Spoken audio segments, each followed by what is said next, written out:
Cobras e serpentes. O que a Bíblia fala sobre esses animais? Em alguns casos, eram de fato animais ou seres espirituais?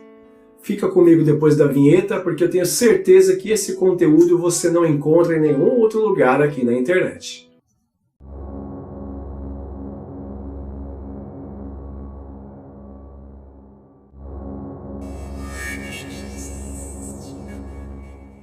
Olá, sejam todos muito bem-vindos de volta, meus queridos amigos. Eu sou o Juninho Vieira. Estamos aqui em mais um vídeo desse canal para trazer para você conteúdo exclusivo, conteúdo diferenciado, aprofundado, polêmico.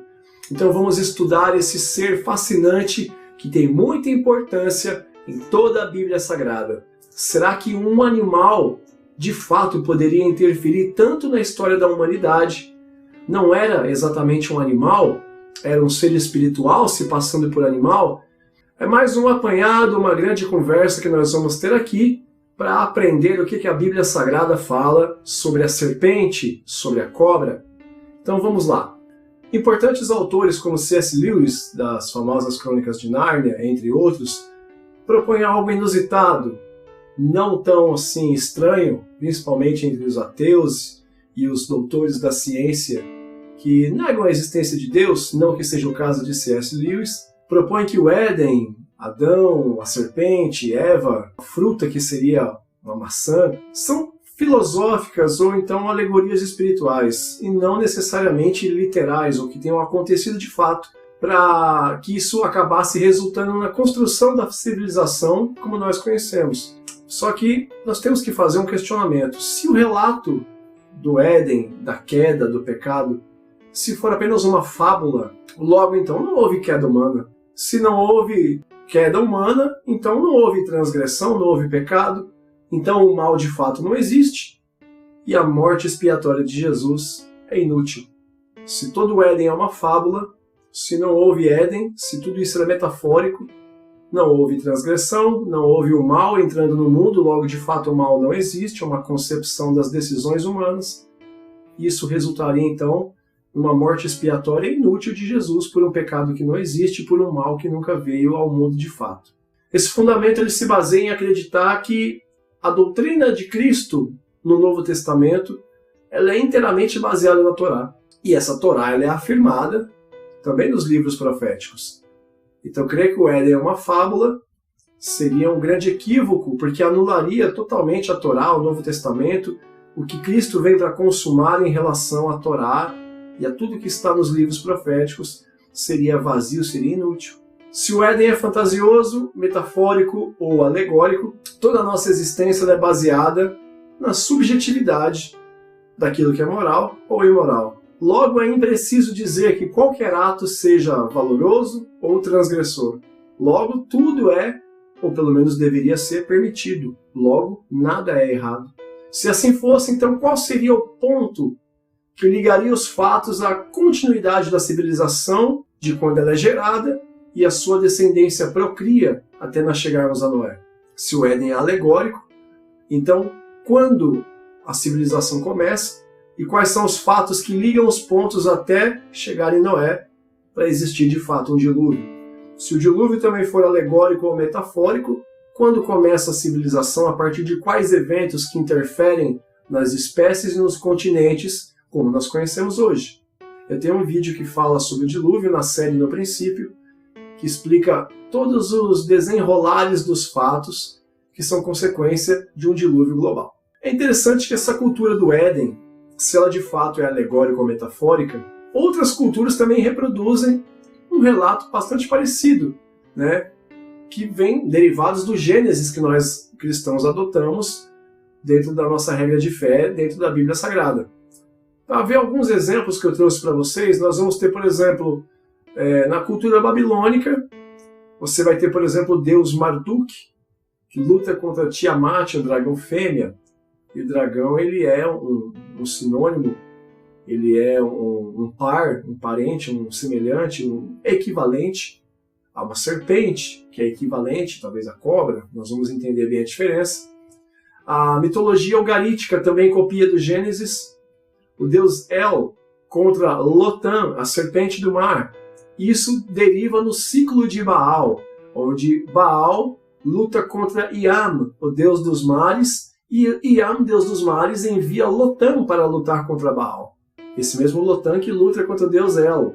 Nós temos também Adapa. Adapa ele viveu entre os Anunnakis, de acordo com a cultura suméria, na região de Eridu, e habitou no jardim de Edenu, que era o paraíso dos deuses. Nota a semelhança de Adapa com Adam, que é Adamá, da terra, ou Eridu, na região do jardim de Edenu, que é o que nós temos como nosso jardim do Éden, que são os mesmos radicais. Então, são todos derivados do Gênesis. Por essa razão, eu já falei em outros vídeos também que uma forma de você provar que o Gênesis não é uma cópia, um plágio das culturas anteriores, é que ele vai contra a regra literária do recontar as histórias através das gerações, porque ele nunca aumenta em quantidade os seus feitos, os seus personagens, e ele nunca aumenta os fatos narrativos, ele sempre continua na mesma versão minimalista, com poucos personagens, com poucos exemplos, regiões menores. Então, esses derivados do Gênesis já trazem a famosa regra literária do mais e maior. Nós temos também, olha que interessante, na mitologia, tanto azteca quanto maia, nós temos um animal que poderia ser aí um equivalente da serpente do Éden, que é a Quetzalcóatl, que é a deusa serpente emplumada, né? Ou também na cultura maia, chamada de Kukulkan. Quem assistiu recentemente aí Pantera Negra, Wakanda Forever, viu a referência a Kukulkan quando explica a origem de Namor, né? A deusa serpente emplumada, Quetzalcóatl, na mitologia azteca, ou Kukulkan, da mitologia maia, também chamada de dragão emplumado, chamado também, olha só, de estrela da noite e estrela da manhã. Muitas são as referências, né? Nós temos também na cultura nórdica, olha que interessante, isso aqui você certamente deve conhecer, a serpente do mundo chamada de Jormungandr, que é a serpente gigante engolidora do mundo, que é uma serpente filha de Loki, como isso é possível, não sabemos. Ela é engolidora do mundo, e olha só, ela era encarregada de rodear a árvore da vida Yggdrasil, a árvore dos mundos, né? E essa serpente de Jormungandr estaria na batalha final, o apocalipse nórdico, conhecido como Ragnarok. Então olha quantas referências você tem derivadas do Gênesis, derivada da Bíblia Sagrada, derivada da cultura judaica, né? Desde a geração do mundo até o Apocalipse, alguns elementos são bastante semelhantes. Você vai ter, por exemplo, Loki, que é o enganador, é aquele que prega peças nos outros, né? O filho de Deus, né? Filho de Odin, que considera-se rejeitado porque há mais privilégios e predileção para Thor, e aí a filha dele é a serpente do mundo, que fica rodeando a árvore da vida, a árvore dos mundos, a Yggdrasil, e essa serpente vai estar na batalha final do Ragnarok, para lutar ali com Fenrir, o lobo gigante, e isso vai causar a destruição do mundo. Olha quantas referências parecidas com a cultura cristã. Algumas dessas informações, inclusive, estão aqui no grande livro da mitologia celta e nórdica, sobre Yggdrasil, Loki, Jormungandr, e é interessante como essas culturas têm muitos derivados, né? Veja quantos exemplos que nós demos de semelhanças da cultura judaica em diferentes mitologias, diferentes culturas, diferentes povos, né? Mas veja que interessante, nós falamos aí sobre o dragão, sobre a serpente emplumada, a Quetzalcóatl da cultura azteca, o Kukulkan da cultura maia, traz características que são semelhantes ao conhecido dragão chinês, né, que nós temos na cultura chinesa. O dragão, que é de fato uma serpente, ela é comprida, ela tem os movimentos ali de uma cobra mesmo, mas ela tem características específicas. Algumas são retratadas com asas, praticamente todas elas com patas, algumas sem patas, mas as plumas estão presentes, algumas com cabelo, com pelo, mas o corpo reptiliano, com escamas e tal. E olha que interessante, nós temos, por exemplo, Marco Polo, no livro As Viagens de Marco Polo, tem um registro escrito sobre as aventuras dele, né, quando ele vai ali para o mundo oriental. Na parte 2 do capítulo 40, por exemplo, Marco Polo relata, olha que legal, ele descreve como sendo um animal que ele se admira, que ele vê na China, que ele fica admirado, né? Ele descreve como sendo serpentes enormes. A descrição dada ela soa de muitas formas como algo parecido a descrições de dinossauros ou dragões, né? Que estão nos livros das escolas, nos livros de fantasia, enfim. Agora olha só esse trecho aqui a seguir do livro de Marco Polo, a parte 2 do capítulo 40 do livro As Viagens de Marco Polo. Abre aspas para Marco Polo. Deixando a cidade de Iati, viajando 10 dias em direção ao ocidente, chega-se à província de Karazhan, que é também o nome da cidade principal. Aqui são vistas serpentes enormes, com 10 passos de comprimento, cerca de 9 metros, e 10 vãos, cerca de 2,5 metros de diâmetro.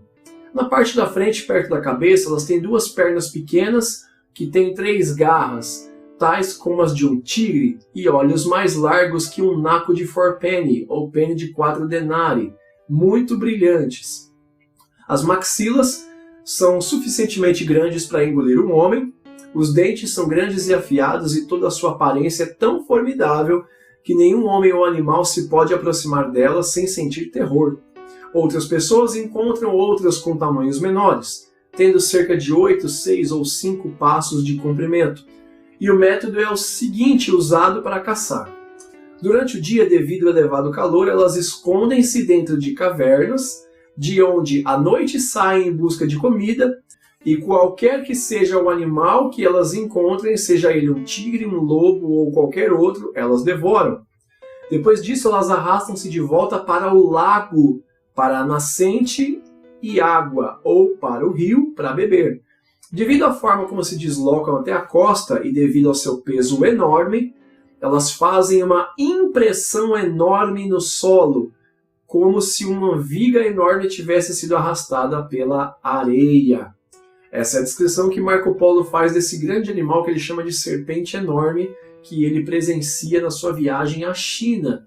Olha que interessante, né? Será que Marco Polo está com história de pescador? Aí eu vou colocar para você agora umas imagenzinhas aí de alguns artefatos e algumas inscrições aí de silhuetas do que seriam serpentes enormes ou dragões. Você tem, por exemplo, aí um tecido do povo de Nazca, que habita o deserto do Peru. Lembra que nós falamos, né, dos astecas e dos maias, a crença em Quetzalcóatl e Kukulcán. Você tem aí uma outra imagem que é um geoglifo, isso é uma vista aérea, tá? Isso é fotografado de avião. Você vê que perto aí do lado direito, em cima dessa imagem, você tem um veículo, né, pequeno, e aí você tem um geoglifo no deserto também de Nazca, no Peru, que parece ser uma serpente e na boca dela parece algo saindo fumaça ou fogo, enfim. Essas informações todas são de muitos anos atrás, datadas de muitos anos, e estão no deserto de Nazca, no Peru. É no mínimo intrigante, né? Em vídeos anteriores eu comentei, por exemplo, que Deus usa símbolos dos povos sobre os quais o povo de Israel estava dominado naquele momento para se comunicar. Então veja, por exemplo, trazendo agora para a cultura egípcia, é evidente que nós íamos falar sobre ela, mas olha, as serpentes na cultura egípcia, elas eram respeitadas, cultuadas e representavam seres e divindades que ficavam próximos aos tronos e aposentos reais. Então o indicativo de que você chegava num ambiente que tinha serpentes, é porque você estava chegando próximo da nobreza, da realeza, tronos, aposentos reais, pertences dos faraós. Temos, por exemplo, aí a famosa deusa Apep, ou Apófis em grego. Ela se tornou aí uma antagonista após ela se rebelar contra o deus Ra, né, o deus Sol, ao tentar engolir o Sol e derrubar o barco celestial de Ra. Então, por aí você já vê que ela tem uma característica de voo para ir até onde estava o Sol e tentar engoli-lo e tomar o lugar de Ra. Os egípcios acreditavam, por exemplo, que o eclipse solar era um sinal de que durante essas batalhas, né, que se repetiam aí todos os dias, o eclipse solar era um sinal de que durante a batalha a Pepe tinha, em dado momento, conseguido engolir temporariamente o Sol, e aí quando o Sol aparecia novamente aí, e o eclipse se desfazia, é porque Ra tinha conseguido já retomar o Sol e o seu barco e derrotar a Pepe, né? Essa imagem que eu vou colocar para você, ela é dividida em 3 partes. A parte superior, ela é a deusa Apep, de fato, você vê que ela está retratada aí, uma serpente gigante com asas. É a deusa Apep que subia para engolir o Sol e lutar com o deus Ra. Agora olha que interessante, esse quadro ele se chama Antídoto, tá? Antídoto de serpente. A crença e a descoberta de que o antídoto para o veneno da serpente vem da mesma, ele é originário dos egípcios. Tá? Que independente da picada da cobra, eles tinham esses animais por sagrados e curadores. Né?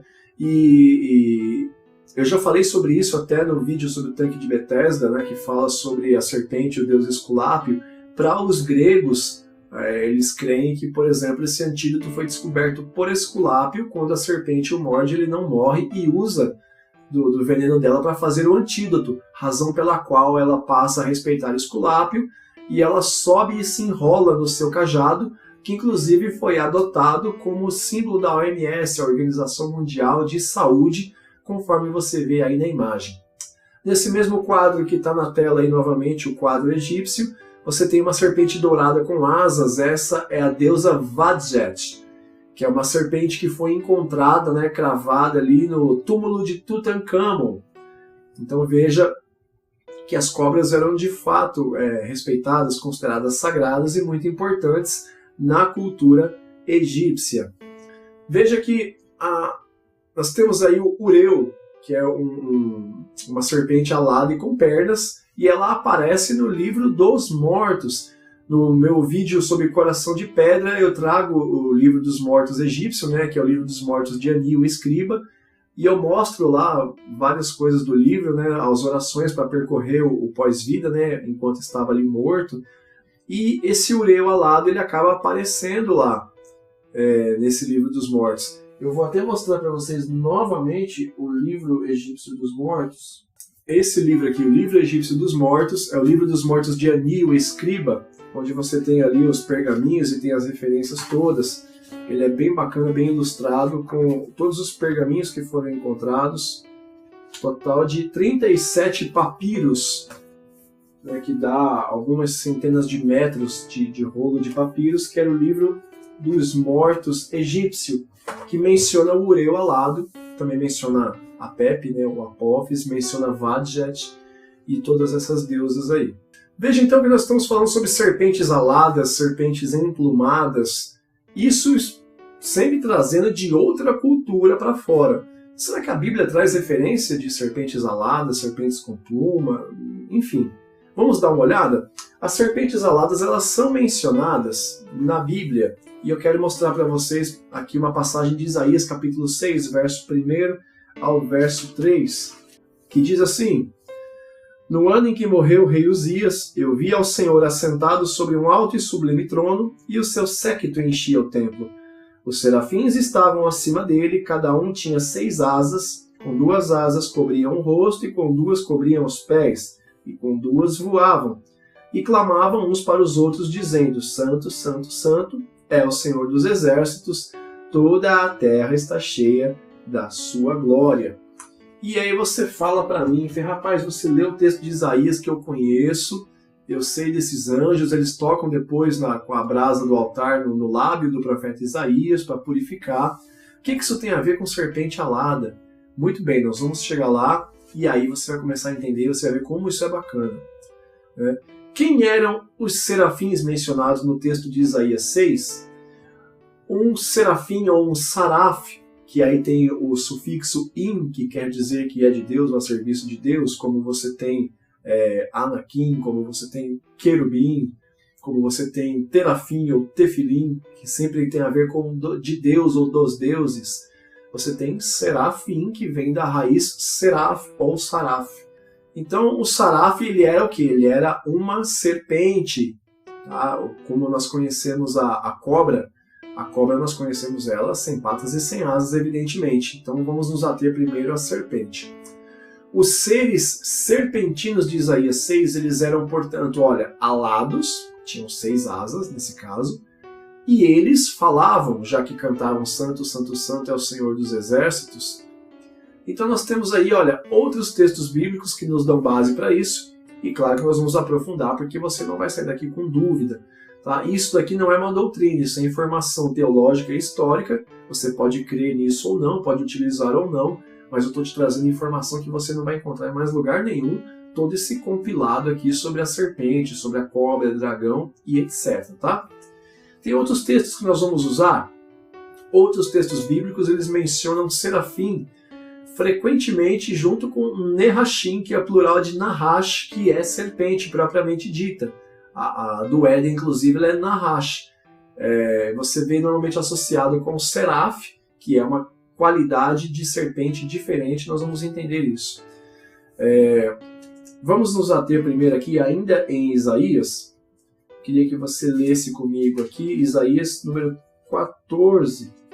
Isaías 14, 29 diz assim: Não te alegres toda Filístia, por ser quebrada a vara que te feria, porque da raiz da cobra sairá um basilisco, e o seu fruto será uma serpente ardente voadora. Serpente ardente voadora, você encontra em algumas bíblias essa referência cruzada com Isaías 6, porque eram voadores e podiam tocar na brasa do altar sem serem prejudicados. Então, serpente ardente voadora. Então, porque da raiz da cobra sairá um basilisco e o seu fruto será uma serpente ardente voadora. É uma referência cruzada com Isaías 6. Ainda em Isaías, vamos no capítulo 30. O capítulo 30, no verso de número 6. Diz assim: Peso dos animais do sul, para a terra de aflição e de angústia, de onde vem a leoa, o leão, o basilisco e a áspide ardente voadora. Levarão às costas de jumentinhos as suas fazendas e sobre corcovas de camelos os seus tesouros, a um povo que de nada lhes aproveitará.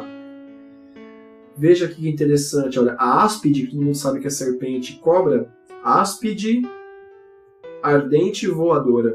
Mais uma vez, a serpente, a cobra ou o dragão, se preferir, mencionada no mesmo texto de Isaías. Temos também um texto de Deuteronômio, capítulo número 8, o verso 14 e 15. Vamos rapidinho na Torá, Deuteronômio 8, verso 14 e 15, que diz assim: Se não eleve o teu coração e te esqueças do Senhor teu Deus, que te tirou da terra do Egito, da casa da servidão, que te guiou por aquele grande e terrível deserto de serpentes ardentes e de escorpiões e da secura em que não havia água, e tirou água para ti da rocha do Seixal. Então essa serpente ardente é mais uma referência sobre a serpente alada, voadora e ardente mencionada na Bíblia. Eu estou propositalmente deixando Números, capítulo número 21, para o final, que é o texto que mais nos intriga e onde nós vamos ali, de fato, aprender alguma coisa. Eu primeiro só queria te mostrar que essa serpente voadora, com asas, essa serpente alada, ela não era estranha à cultura judaica. Veja que eu vou colocar uma imagem na tela, o crédito dessa imagem é o professor André Soares. Ele traz aqui selos judaicos encontrados em Israel por arqueólogos, tá? Então esses selos, eles são inscrições encontradas em escavações feitas na região de Israel de propriedades judaicas. E aí você tem aqui, olha, de acordo com o professor Benjamin Summers, você tem aqui, olha, incidentalmente, você pode ver que cada selo embaixo tem um número aí, tá? Os selos 273 e 274A são especialmente interessantes. O selo 273 representa Yahvé simbolicamente como um disco de sol, usando uma coroa, né? Uma típica representação na arte judaico-israelita. Yahvé é assim retratado como um rei, em volta de quem estão os serafins. E olha que interessante, do lado esquerdo e do lado direito você tem aí serpentes, né? Que estão aí abaixo que estão em volta do sol que está coroado, né? O selo 274A, né, que vai estar à direita do selo 273 aí, ele pode apresentar Yahvé como um rei sentado em algum tipo de estrutura ou trono, também servido por um saraf, mas dessa vez um saraf com asas. Então você vê que nesse selo 274A, em cima à direita, você tem aí uma inscrição muito parecida com a egípcia, tá? Que é aquela cobra desenhada de lado com asas, né? Uma para cima e uma para baixo. Isso é um desenho de uma sarafa, uma cobra. E você tem os 3 selos de baixo, onde você vê aí serpentes com asas. Inclusive, essas 3 aí, elas apresentam no desenho 2 pares de asas, né? O corpo de cobra e 2 pares de asas. Então são também sarafs que eram também inseridas na cultura judaica, faziam parte da cultura judaica. eram usados por inscrições judaicas, tinham selos específicos. Veja que interessante como que essas serpentes aladas e voadoras, que muita gente acha que é maluquice, que é fantasia, que é coisa de filme, seriado, como isso está na cultura judaica, como está nos textos bíblicos, e isso derivou para culturas afora que creem em serpentes voadoras, serpentes aladas, em dragões.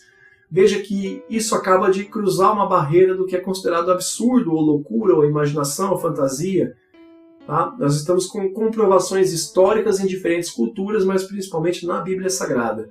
E agora, um dos textos mais interessantes que eu quero trazer para você aqui é o de Números capítulo 21. Nós vamos ler do verso 5 ao verso 9 e vamos aqui fazer um pequeno estudozinho do hebraico para perceber coisas interessantes aqui. O verso de número 5 diz assim: E o povo falou contra Deus e contra Moisés: Por que nos fizeste subir do Egito para que morrêssemos nesse deserto? Pois aqui nem pão nem água há, e a nossa alma tem fastio deste pão tão vil. Aqui eles estão recusando o maná, né? Então o Senhor mandou entre o povo serpentes ardentes, que picaram o povo, e morreu muita gente em Israel. Por isso o povo veio a Moisés e disse: Havemos pecado, porquanto temos falado contra o Senhor e contra ti. Ora ao Senhor que tire de nós essas serpentes. Então Moisés orou pelo povo. E disse o Senhor a Moisés: Faze-te uma serpente ardente, e põe-na sobre uma haste, e será que viverá todo o que, tendo sido picado, olhar para ela. E Moisés fez uma serpente de metal, algumas traduções vão dizer especificamente bronze, né? E pô-la sobre uma haste, ou um estandarte, ou uma bandeira, né? Algumas traduções. E sucedia que, picando alguma serpente a alguém, quando esse olhava para a serpente de metal, vivia. Então isso foi em Números 21, do verso 5 ao verso 9. E o que tem mais de interessante? O comentário de Ellicott para leitores ingleses, ele vai dizer uma coisa muito interessante. Essas serpentes ardentes, né, do verso 6, elas são da radical hebraica serafim ou saraf. Ou seja, elas são ardentes, ou elas queimam, ou elas são abrasadoras, ou elas são voadoras, né? Nós temos as referências de Isaías 14, 29, 36, verso 6, capítulo 6, verso 1, 2 e 3. Temos Deuteronômio, que nós lemos também. É onde aparece a mesma radical de palavra do hebraico, as sarafs. A palavra parece denotar um tipo particular de serpente diferente da nahash convencional que nós conhecemos, né? Como você vê, por exemplo, no versículo anterior e no versículo seguinte ao verso 6. Alguns pensam que ela foi chamada de serpente ardente porque ela tinha um sinal vermelho na cabeça, né? Outros, então, porque ela tinha uma escama translúcida que refletia o sol e isso mudava tons de vermelho e alaranjado, por isso eram chamadas de ardentes. Alguns já vão dizer que era pelas marcas que apareciam na pele, né? Como se fossem queimaduras e faziam coçar e avermelhavam, e talvez fosse em razão do seu veneno, tá? E muitos afirmam que esse tipo de cobra existe até hoje na região de Arabá. Veja que é interessante saber que essa saraf, ela é um radical de palavra que aparece especificamente na serpente que Moisés erige de bronze.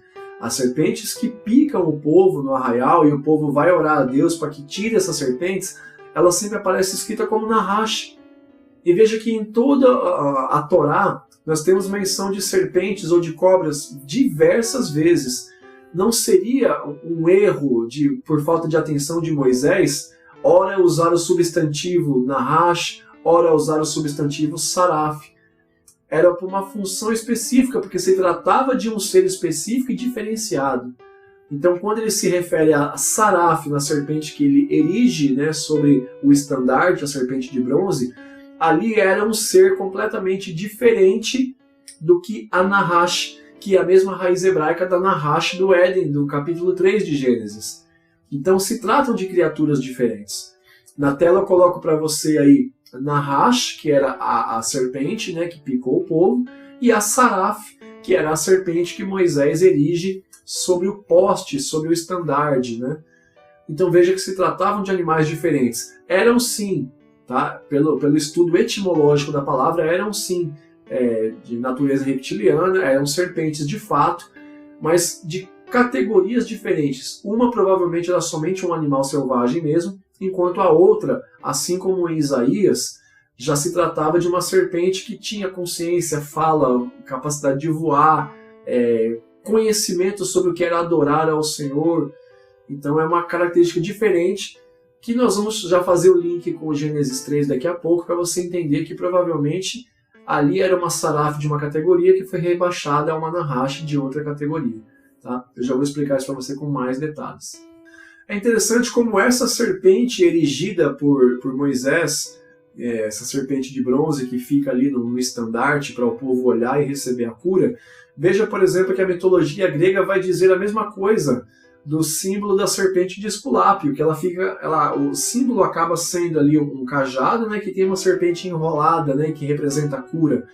Então a gente volta àquele conceito das outras mitologias e outras culturas acabarem trazendo a cultura e o conhecimento que vem do Gênesis, que vem da Torá, que vem dos povos israelitas da antiguidade. Né? Veja como nada se cria, tudo se copia. A questão é quem copia quem, é só você observar quais os mitos que são mais minimalistas, no caso você tem a informação histórica da Bíblia Sagrada. Tá? Essa mesma serpente, lá no futuro, em 1 Reis, capítulo 14, Deus vai dar uma ordem para o rei Ezequias destruir essa serpente de bronze, porque o povo já estava tirando ela e transportando para outro lugar para usar como ídolo. Ela tinha sido até batizada como Neustan, que era uma serpente de bronze adorada pelo povo. Então Deus dá a ordem para que Ezequias destrua ela, porque o povo levava em consideração o fato de quem erigiu essa serpente era Moisés. Então você vai ter esse relato em 1 Reis capítulo 14, né? Mais especificamente talvez no verso 23, que Deus fala, né, quebre em pedaços a serpente de bronze que Moisés fez, e aí você tem a referência cruzada de Números capítulo 21, verso 9, que nós acabamos de estudar. Essa serpente ela foi muito popular na Palestina, principalmente. Esse ídolo, né, essa imagem de escultura, o Neustan, a serpente de bronze, feito pelo próprio Moisés. Né? Agora, você reparou que eu tenho usado muito mais o termo serpente e tenho tido um certo cuidado para o termo cobra? Existe uma razão para a gente estar fazendo isso, porque o termo serpente ele era usado amplamente pelas literaturas antigas. Né? A Bíblia Sagrada, a mais antiga de todas provavelmente, os escritos de Moisés. Claro que a história contida na Bíblia Sagrada, é evidente que a Torá é escrita, por exemplo, inclusive depois do Código de Hammurabi. Veja, por exemplo, que o Código de Hammurabi ele é mais antigo que a Torá, porque quando Moisés ele traz as leis para o povo conviver como sociedade agora livre, né, não mais cativa no Egito, ele traz citações do Código de Hammurabi. Então esse código ele já era vigente na Babilônia antes da Torá ser escrita.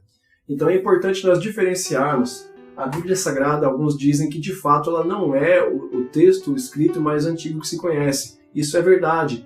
A própria Estela de Suzã, onde o Código de Hammurabi estava escrito ali, cunhado, ele é mais antigo, mas nós cremos pela fé dos relatos da Palavra de Deus e a veracidade e a confiabilidade de que a história contida na Bíblia Sagrada é a mais antiga, porque é a origem de todas as coisas. Tá? Então nós temos que fazer essa diferenciação de história mais antiga para escrito mais antigo, ok? Então se um dia alguém te disser, por exemplo, o Código de Hammurabi ou a Estela de Suzã, ou até mesmo os rolos e os selos babilônicos são mais antigos do que, por exemplo, a Torá de Moisés, isso é verdade. Os escritos, de fato, são mais antigos. O que não quer dizer que a história do Gênesis não seja a mais antiga, porque ela é o princípio de tudo. Então vamos lá, qualquer literatura antiga, Bíblia Sagrada, ou até vamos trazer escritos medievais, que é relativamente mais recente, qualquer literatura antiga até um certo ponto, ela usava o termo serpente de uma forma abrangente para tudo, para besta-fera, para réptil de uma forma generalizada. O termo serpente ele era genérico, ele era amplamente utilizado e ele era abrangente. A maneira como nós temos hoje réptil, que é uma classe de animais, onde tem vários animais classificados como répteis, a mesma coisa acontecia antigamente para o termo serpentes. É importante a gente ver que, por exemplo, os registros escritos que nós conhecemos, seja a Bíblia Sagrada, seja qualquer outro livro, ele sempre vai fazer valer dos termos literários existentes na época. Besta-fera, por exemplo, que em hebraico falava sobre fera de grande porte, um animal doméstico gigante. Você vai ter a descrição, por exemplo, de Leviatã e de Berremote no livro de Jó. Os termos utilizados, quando esses termos são traduzidos, se valiam também na época da tradução. Tá? É por isso que as pessoas, por exemplo, falam a Bíblia não fala sobre dinossauros, porque dinossauros são mais antigos que a Bíblia. Errado. Na verdade, o termo dinossauro, Sir Richard Owen criou esse termo no ano de 1841, numa conferência, né? Ele é um famoso paleontólogo e anatomista, né? Em uma reunião da Associação Britânica do Avanço pela Ciência, ele define alguns animais estudados e conhecidos da época como lagartos terríveis, que é Deinosaurus, né? Répteis terríveis. E a partir de então surgiu a palavra dinossauro somente em 1841. Tá? E aí, anterior, ainda mais antigo a isso, era utilizado o termo serpente. Veja que 1841 é relativamente mais próximo da nossa época. Mas anterior a isso, né, próximo mais dos escritos da Mesopotâmia, das civilizações sumérias e os afins, você usava de forma abrangente para classificar uma grande qualidade de animais as serpentes. Serpente, na época, é o que a gente conhece hoje como réptil, uma classe onde estão inseridos vários animais. Então veja que quando o texto bíblico de Gênesis 3, por exemplo, se refere a uma serpente, não necessariamente está dizendo que ela é uma cobra. O termo serpente, áspide, cobra se tratavam de categorias diferentes, principalmente se a gente considerar o acréscimo da informação agora dos sarafs, dos serafins. Tá? E aí, falando de literaturas antigas, eu já citei isso no vídeo sobre os dinossauros, por exemplo, mas veja que nós temos algumas outras literaturas relativamente mais recentes, né, consideradas em comparação com a Bíblia, por exemplo, é lógico, que falam de serpentes voadoras, serpente de pescoço comprido, serpente de tronco rígido, serpente com cauda espinhosa, serpente com asas, entre tantas outras coisas, tá? Repetindo que isso era somente um termo técnico para réptil. Serpente, nas literaturas antigas, era o termo abrangente usado para o que hoje conhecemos como répteis, ok? De uma forma mais geral, tá? E existe até registro fóssil que prova a existência de todos esses animais que eu descrevi acima. Serpente voadora, serpente de pescoço comprido, serpente de tronco rígido, serpente de cauda com espinhos, que nós conhecemos como répteis, ok? Então o Tricerátopo, por exemplo, ele era, na época, se você fosse retratar, seria uma serpente, um tronco rígido, com patas grossas, com a cabeça cheia de espinhos, com a sua cauda com espinhos, mas nós sabemos que é um réptil, que se trata de um dinossauro, que é o Tricerátopo. Mas olha que legal, né? A gente falou sobre C.S. Lewis, mas temos aqui um outro autor muito importante, que é J.R.R. Tolkien. Você deve conhecer ele pelo livro Senhor dos Anéis, mas também pelo clássico anglo-saxão Beowulf, ou A Lenda de Beowulf, onde ele relata, por exemplo, aí, animais com características interessantes. Veja aí que ele fala de um monstro chamado Grendel, né, que ele tinha aí, pela descrição do livro, né, ele tinha 12 anos de idade aparentemente, ele era bípede, ele tinha 2 pequenos braços, né, ou patas, se preferir. Inclusive, o próprio Beowulf, ele diz ter arrancado uma dessas patas ou desses braços pequenos, e ele era um animal chamado de Mufbona, aquele que mata com as mandíbulas. Ele tinha a pele escamosa, considerada impenetrável aos golpes de espada, de lança ou de arco e flecha. Né? A lenda de Beowulf vai dizer também que ele mata a mãe de Grendel, que era uma fêmea dessa espécie de monstro, só que muito maior que ele. Ele também fala sobre vários monstros marinhos ou serpentes marinhas que ele matou ao longo da sua vida, e ele relata também como ele defendeu seu castelo de um réptil voador que soltava fogo, né? Nós temos o filme de Beowulf, onde ele luta com um dragão no final, né? Então não é nenhum absurdo pensar, uma vez que o próprio livro retrata essas criaturas dessa forma. Então a gente pode acreditar, por exemplo, que Grendel e a sua mãe seriam o que? Aí, tiranossauros, né? Interessante como o relato do livro da Lenda de Beowulf traz esses animais que eram descritos na época também como serpentes, já que ainda não existia o termo réptil para a época em que foi escrito. E nós temos evidentemente a Bíblia Sagrada como uma outra literatura que trata de animais fabulosos como estes, como nós temos em Jó 41, nosso querido Leviatã. Só para a gente passar um pouco por cima, eu falo isso mais aprofundado no texto no vídeo sobre dinossauros que eu fiz, né? Veja a descrição, alguns versículos apenas, né? O Jó capítulo 41, verso 1, olha que legal. Poderás tirar o anzol, o leviatã, ou ligar a sua língua com uma corda? Verso 5, brincarás com ele como se fosse um passarinho, ou prenderás para tuas meninas? Encherá tua pele de ganchos, ou a sua cabeça com arpões de pescadores? Não me calarei a respeito dos seus membros, nem da sua grande força, nem a graça da sua compostura. Quem descobrirá a face da sua roupa? Quem entrará na sua couraça dobrada? Quem abrirá as portas do teu rosto? Pois ao redor dos seus dentes está o terror. As suas fortes escamas são o seu orgulho, cada uma fechada com o selo apertado. Agora olha que legal isso aqui. Cada um dos seus espirros faz resplandecer a luz, e os seus olhos são como pálpebras da alva. Da sua boca saem tochas, faíscas de fogo saltam dela. Das suas narinas procede fumaça como de uma panela fervente ou de uma grande caldeira. O seu hálito faz incender carvões e da sua boca sai chama. No seu pescoço reside a força, diante dele até a tristeza salta de prazer. Esse é o versículo errado que o pessoal fala, que na presença de Deus até a tristeza salta de alegria. Aqui está falando de Leviatã. Os músculos da sua carne estão pegados entre si, cada um está firme e nenhum neles se move. Levantando ele, tremem os valentes em razão dos seus abalos. Olha que interessante isso aqui, né? Isso aqui é Jó capítulo 41, apenas alguns versículos que eu trouxe para vocês. Isso é o próprio Deus descrevendo o Leviatã, um animal de quem ele tem orgulho. Então aqui nós temos a característica do que eu acredito fielmente ser a serpente voadora, né, que é o dragão que nós conhecemos hoje. Tá? Eu acredito de fato que seja um dragão, porque bate com a descrição da Quetzalcóatl dos astecas, bate com a descrição do dragão chinês, bate com a descrição também da serpente voadora vista em tantas outras culturas, né, em Nazca, no Peru. Eu acredito que seja um dragão, porque as descrições batem na Bíblia Sagrada, em outras literaturas, e em várias culturas que não necessariamente têm conexão umas com as outras. Tá?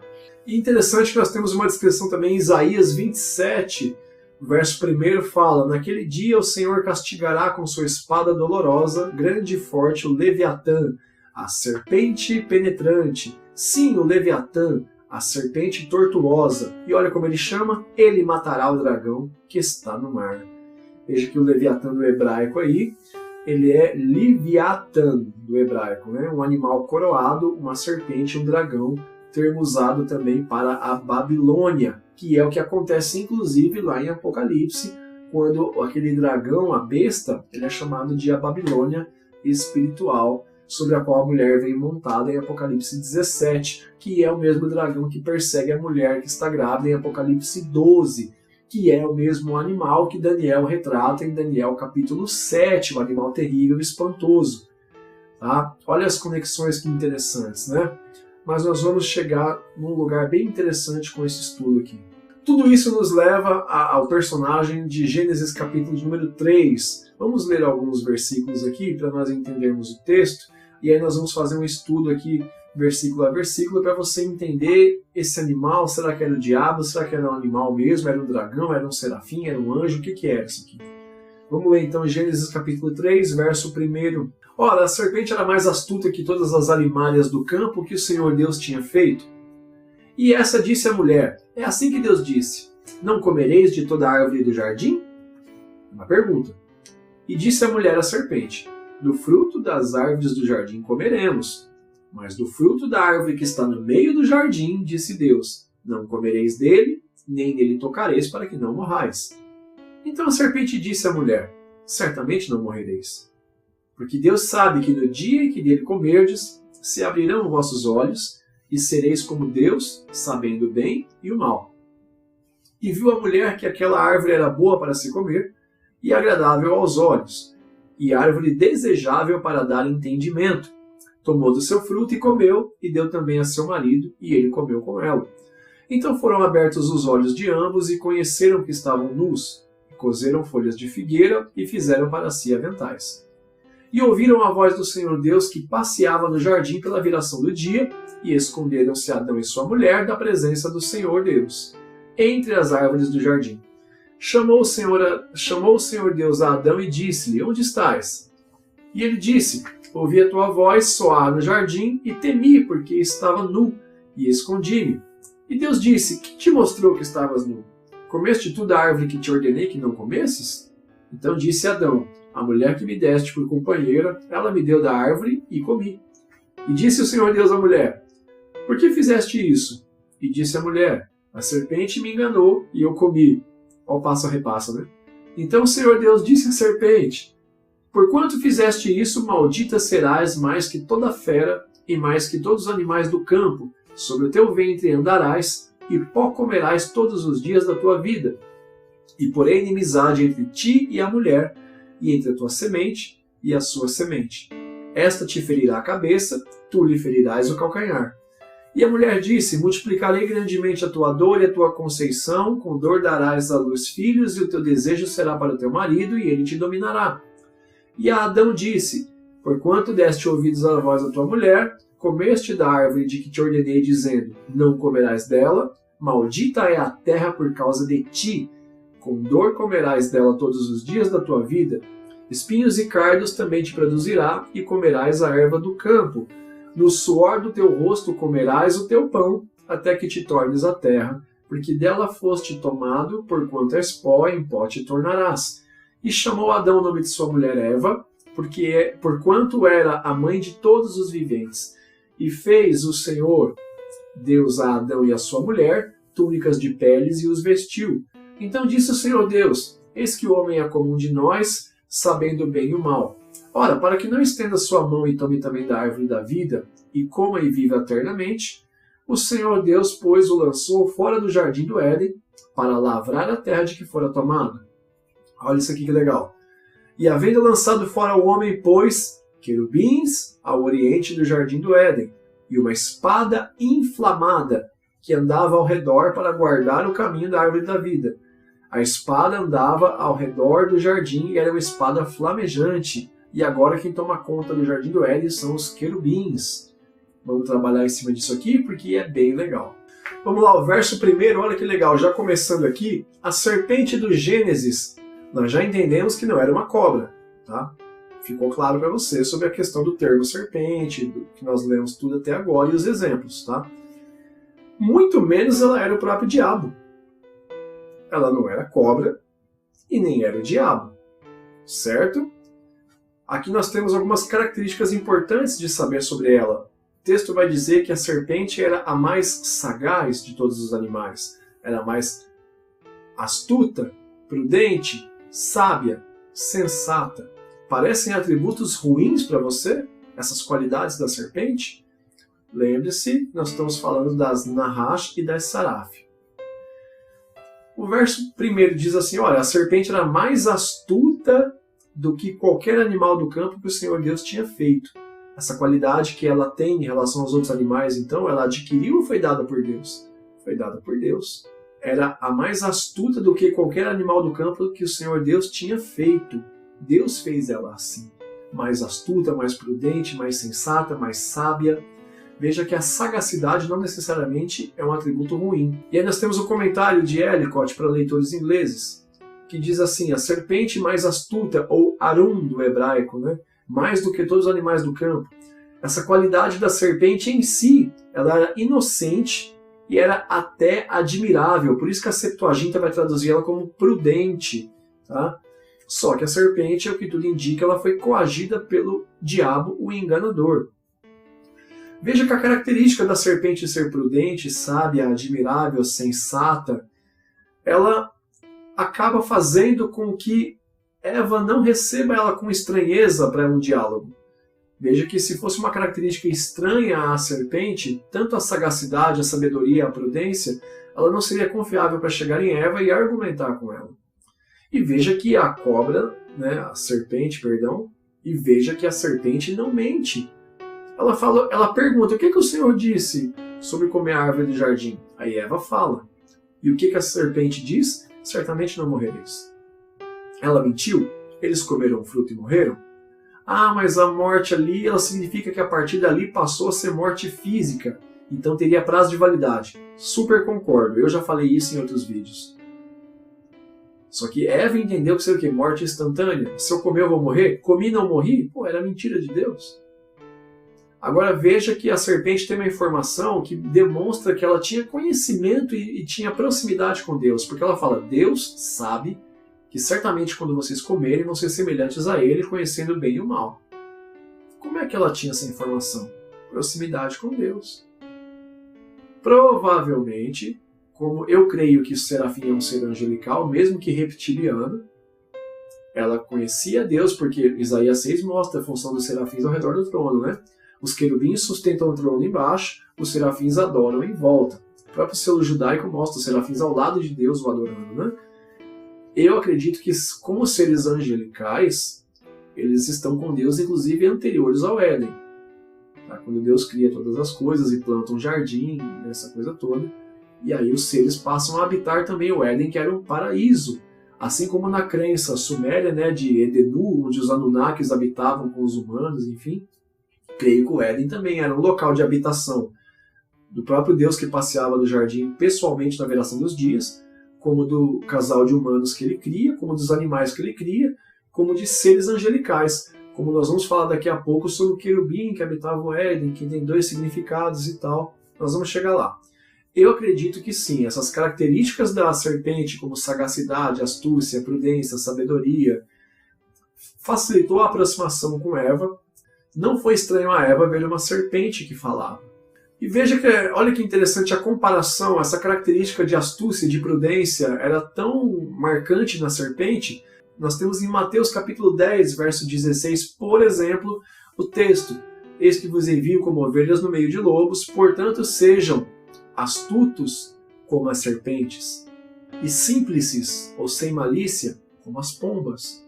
Veja que é uma recomendação de Jesus que você seja prudente, astuto, sábio, cauteloso, assim como as serpentes. Não é ficar sorrateiro no encalço de alguém, de ninguém perceber que você está ali, você se mexer sem fazer barulho, como a serpente faz. Aqui é sobre prudência, sabedoria, tomar a melhor decisão, a sagacidade de saber utilizar o momento oportuno para se fazer alguma coisa. Veja que essa é a característica da serpente, a qual Jesus também recomenda que tenhamos. E olha que interessante, Gênesis capítulo 3, verso 1, o astuto, né, o sagaz, é o arum, que nós já vimos no hebraico, mas no grego você tem o equivalente de astuto, sagaz ou sábio, de pronimoi, que vem de prem, que é inteligente, prudente, sensato, sábio, atencioso, ou seja, sagaz, discreto. Quando utilizado no mau sentido, quer dizer o quê? Vaidoso, não traiçoeiro. Quando você aplica essa astúcia no mau sentido da palavra, ela tem a função de falar sobre vaidade. E a vaidade no quê? No se gabar por ser muito bom naquilo que faz, por ser confiável, por ser inteligente, que é o que provavelmente acontece com a serpente do Éden, da qual Satanás se aproveita dessa própria vaidade da serpente e usa ela para poder enganar a Eva. Ou para fazer a Eva cair, porque ela não é enganada. O que é dito para ela é a verdade. E tudo que a serpente diz que aconteceria se comesse, acontece. E o que Deus diz que aconteceria se comesse, também acontece. Percebe? Não tem mentira e enganação aí. Eva diz que enganou, mas na verdade a serpente faz pergunta. Ela se sentiu enganada porque o quê? Ela queria o quê? Ter comido e morrido? Pô, legal, você tinha razão, morri. Não é isso. Entendeu? Então é muito importante isso ficar claro. A questão do engano, da mentira, não. Tá? Nós vamos ter depois a menção em Apocalipse 12, a antiga serpente que engana todo mundo. Mas nós vamos explicar bem isso. O enganar não se trata de mentira. Se trata de você cair naquilo que você não tem convicção. Olha do verso 2 ao verso 5, que interessante. A sagacidade, né, essa característica da serpente, que era aparentemente uma mentira, né, visto que a serpente disse, e certamente não morrereis, e de fato eles não morreram, então é verdade. Por isso que a mentira é uma pseudo-mentira, né? Para Eva, isso pode indicar o que muitos defendem de ser aí, ó, talvez a doutrina mais bem aceita, principalmente por dispensacionalistas, né? Essa galera aí acaba acreditando mais nessa teoria de que o diabo já é caído, já é Satanás aqui no Éden, já era Satanás, já era o diabo, já era o inimigo de Deus, e ele se passa por uma cobra, né? Que eles dizem cobra. Nós já entendemos a diferença de serpente para cobra, tá?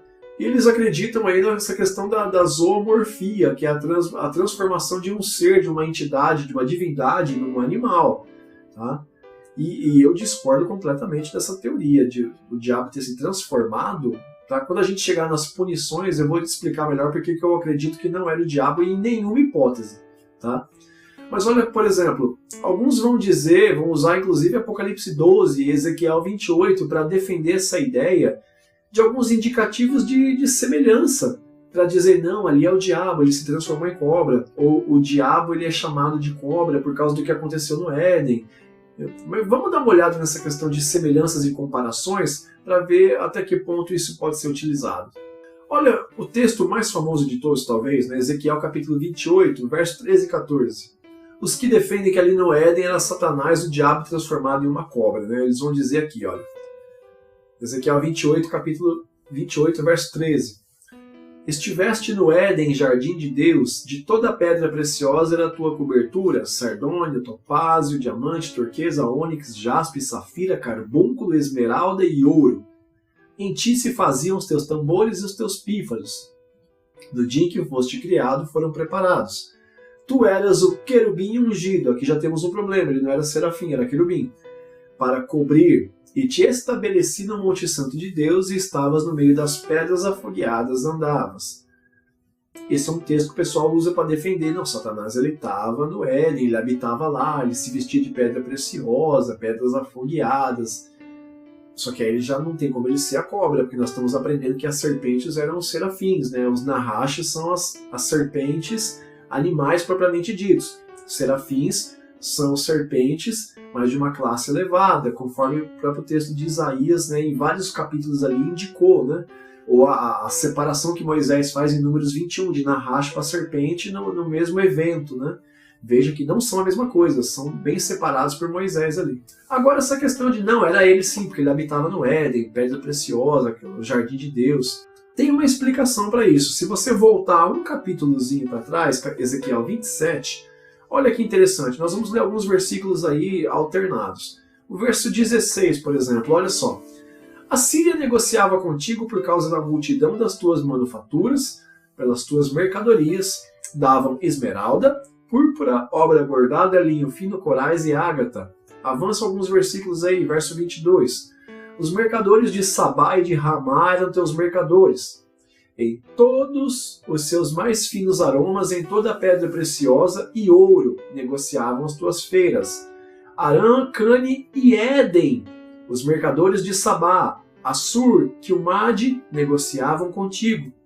E estes eram teus mercadores, em roupas escolhidas, em pano azul, bordados, cofres de roupas preciosas, amarrados com cordas e feitos de cedros, entre a tua mercadoria. Verso 32, olha que legal. E no seu pranto levantarão uma lamentação sobre ti, e se lamentarão dizendo, quem foi como Tiro, como a que foi destruída no meio do mar. Esse texto de Ezequiel 28 fala, levanta uma lamentação sobre o rei de Tiro. E aí começa, você que estava no Éden, jardim de Deus, usava pedra preciosa. O capítulo 27 vai explicar isso aí.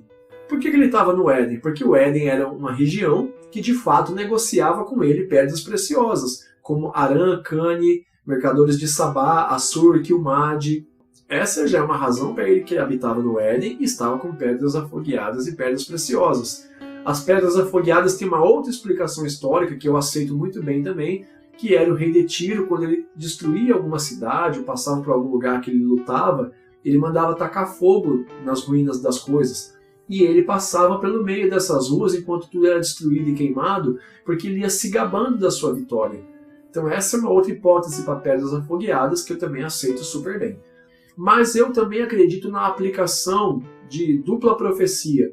Aqui é uma lamentação para o rei de Tiro, mas eu acredito sim também que é uma profecia para a queda do acusador, do anjo que acusava diante de Deus, Satanás. Eu creio nisso. Tá? Eu respeito super aqueles que creem que não é, e existem argumentos muito bons para isso e não tem problema nenhum. Isso não atrapalha em nada o nosso entendimento bíblico de Satanás. Eu só acredito que é uma profecia também para ele. Mas você não acabou de dizer que isso não é suficiente para defender que ele era a cobra lá no Éden? E ele não era. Ele pode ter habitado lá, e como eu acredito, Ele pode ter visto a vaidade, que era da sagacidade da serpente, se aproveitado disso para enganar a serpente, para que a serpente, então, coagisse Eva a fazer o que fez. Eu acredito que ele estava no Éden, sim, é possível. Mas não acredito que ele seja zoomorfia da cobra, da serpente, do serafim. Até porque esse mesmo texto, se você for levar o entendimento disso, ele era querubim ungido, aquele que cobria. Eu tenho um vídeo já que fala sobre querubim e serafim. O serafim está ao redor, né, adorando a Deus. O querubim está abaixo do trono, sustentando o trono de Deus, que é a imagem dos 4 seres viventes do Apocalipse, que é uma réplica dos 4 estandartes do arraial de Israel. Que você tinha o estandarte de águia, de touro, de leão e de homem, nas posições dos acampamentos de Israel, em volta do tabernáculo. Tá? Eu tenho vídeo falando sobre isso também. Olha que legal, falando em semelhança, em similaridade, tem outro grande sinal aí da suposta zoomorfia, que é o dragão vermelho do Apocalipse 12. Olha alguns versículos aí também de forma alternada. O verso 3. Viu-se outro sinal no céu, esse que era um grande dragão vermelho, que tinha 7 cabeças e 10 chifres, e sobre as suas cabeças 7 diademas. E sua cauda levou após si a terça parte das estrelas do céu e lançou-as sobre a terra. E o dragão parou diante da mulher que havia de dar à luz, para que, dando ela à luz, tragasse o filho. Verso 7. Houve batalha no céu, Miguel e os seus anjos batalhavam contra o dragão, e batalhavam o dragão e os seus anjos. Mas não prevaleceram, nem mais o seu lugar se achou nos céus. E foi precipitado o grande dragão, a antiga serpente, chamada é o diabo, Satanás, que engana todo mundo. Ele foi precipitado na terra, e os seus anjos foram lançados com ele. Agora olha que interessante. A descrição desse animal, inclusive em muitos aspectos, como eu já falei, ela bate muito com a descrição do animal terrível e espantoso de Daniel capítulo 7. Quando Daniel vê ali as 4 criaturas e cada uma era um reino, o animal terrível e espantoso do 4º e último reino bate com a descrição do dragão vermelho, que muitos teólogos concordam que se trata da tipificação e da simbologia do Império Romano já perseguindo a igreja, desde quando Israel estava para gerar o Messias e ele vir ao mundo, quanto depois que ele faz guerra aos descendentes da mulher, os descendentes de Israel, a continuidade da linhagem de Israel. Certo? Tem alguns outros pontos interessantes aqui. Você vê que tem a menção no versículo 4, a terça parte das estrelas que o dragão ele toma com a sua cauda para si. Só que olha só, ele lança elas por terra. Alguns entendem aqui, não, o dragão quando ele sobe para pelejar no céu, ele convence a terça parte dos anjos para lutar contra Miguel, seus anjos e contra Deus. Baseado somente nesse texto, nós não podemos dizer isso. Olha só, a sua cauda levou após si a terça parte das estrelas do céu, que aqui nós podemos entender também como anjos, né, estrelas da alva, enfim. Só que olha só, ele lançou ela sobre a terra. Dá muito mais a entender que ele derrotou quando ele subiu. A confusão ela se faz porque no verso 7 você vai ver que o dragão luta contra Miguel. Né? Miguel e seus anjos lutam contra o dragão e seus anjos. Não necessariamente esses anjos é a terça parte que ele tomou com a cauda. O texto dá muito mais a entender que ele derrota a terça parte dos anjos quando lança elas por terra. Sempre que você vai ver a referência da estrela caindo do céu sobre a terra, é destituição, é destruir, é ser expulso. Não tem a ver com o dragão ter trazido para si, levou após si. Levou após si quer dizer que ele trouxe para ele, mas lançou por terra. A ação contínua não indica que ele se aproveitou disso para lutar, mas de que ele derrotou. Ele trouxe para ele e derrotou lançando por terra. Tanto que depois lá no 7, ele já está no céu, ele não voltou para buscar essas estrelas na terra e subiu para o céu para lutar, ele já está no céu. Tá? E aí ele luta contra Miguel utilizando os anjos que ele tinha. Não sabemos como ele consegue, se é no convencimento, se é ao longo do tempo, enfim. Tá? Só que também eu aceito com bastante naturalidade que alguém que defenda que esse trouxe após si a terça parte das estrelas, ele está ali arrebanhando para si alguns anjos. Tudo bem, não tem problema. Eu tenho dificuldade porque tem essa questão de lançou sobre a terra, dá um sentido de que derrotou. Mas aceito super bem quem defende que ele trouxe para si, não tem problema nenhum. Agora olha que interessante, você vai ter aí uma questão importante. O verso 9 ele vai dizer, por exemplo, foi precipitado, né, foi derrotado, foi lançado por terra, o grande dragão, a antiga serpente chamada Diabo Satanás, que engana todo mundo. Esse texto não quer dizer necessariamente que a similaridade, a semelhança pela zoomorfia indica que esse dragão aqui ele é a serpente do Éden. Você vai ver que aqui tem 3 características, são 4 características que ele é chamado. E aqui nós temos uma coisa interessante, que é um padrão de rima por repetição da poesia judaica. Ah, mas está escrito em grego. Mas é escrito por um judeu com mentalidade judaica, só que escreveu em grego. Entendeu? Aqui você tem um padrão de rima. Se você for perceber, você vai ver que ele diz a mesma coisa, repetindo. Foi precipitado o grande dragão, a antiga serpente. Ele está dizendo que os dois são a mesma coisa. A serpente ou o dragão é a mesma coisa. Ele pode ser antigo por quê? Porque há muito tempo ele está nessa empreitada. Ele é o grande dragão, que é o animal terrível e espantoso de Daniel 7. Ele é o dragão de Apocalipse 12, ou ele é a serpente do Éden? Ah não, a antiga serpente é uma referência a Gênesis 3.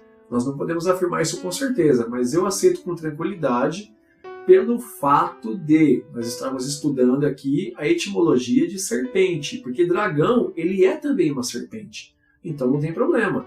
Ele pode ser antigo porque desde o princípio ele já existe, criação de Deus para governar e administrar as coisas de Deus. É por isso que ele aparece lá em Jó, diante do dia que os filhos de Deus se apresentavam diante dele para prestar contas, ele está lá no meio. Isso não quer dizer obrigatoriamente que ele é a serpente de Gênesis 3, porque aqui diz que ele é a antiga serpente. Aqui é uma poesia judaica.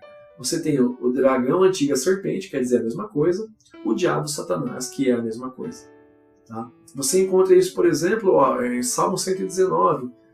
Lâmpada para meus pés e luz para o meu caminho é a tua palavra. Lâmpada para os pés e luz para o caminho é a mesmíssima coisa. Você tem vários outros textos que dizem a mesma coisa de formas repetidas e diferentes. Você tem isso muito presente no Salmo 91, por exemplo, você dizer duas coisas com conceitos diferentes, mas que querem dizer a mesma coisa.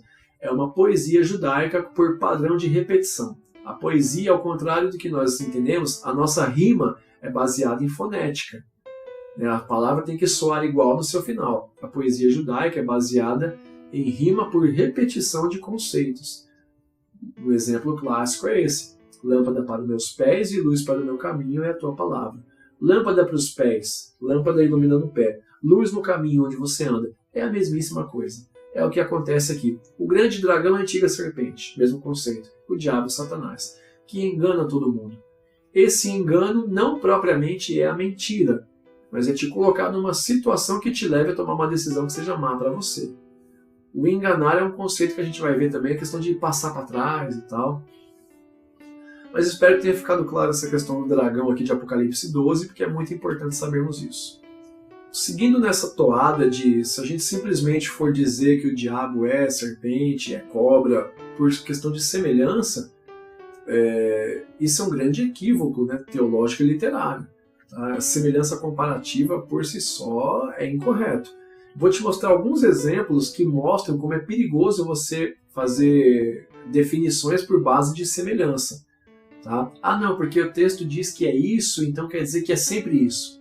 Ah não, se aqui em Apocalipse 12 ele é o dragão, todo dragão da Bíblia é ele. Você pode fazer tipificações e analogias, mas você não pode criar uma doutrina e determinar, que toda vez que determinada figura metafórica aparece, quer dizer aquilo. Tá?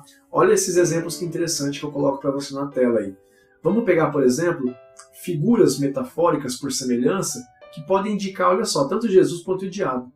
Veja, por exemplo, serpente.